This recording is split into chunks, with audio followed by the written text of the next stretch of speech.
And Emilia, we are still awaiting the numbers out of Victoria, but Victorians are waking up today to new COVID-19 restrictions. What impact are those going to have? That's correct, Fazia. So from today, there's density limits being reintroduced at venues like restaurants and cafes and nightclubs. There's also recommendations against dancing and also a recommendation that there's only seated service, although that's not being implemented in law.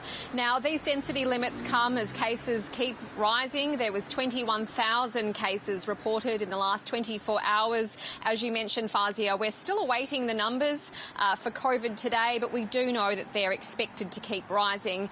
With the density limits being reintroduced, I've been talking to punters here this morning. Most of them seem to be quite appreciative of the situation and the predicament that Victoria is in right now, with not wanting to shut down society completely, but also seeing such a significant pressure being put on the healthcare system here, with hundreds of people now in hospital. I was also speaking to a cafe owner who, while he says he appreciates that the density limits might be a sensible step, he feels that they're in a state of play at the moment where they're not in lockdown and therefore not receiving financial support, but they're also not open either.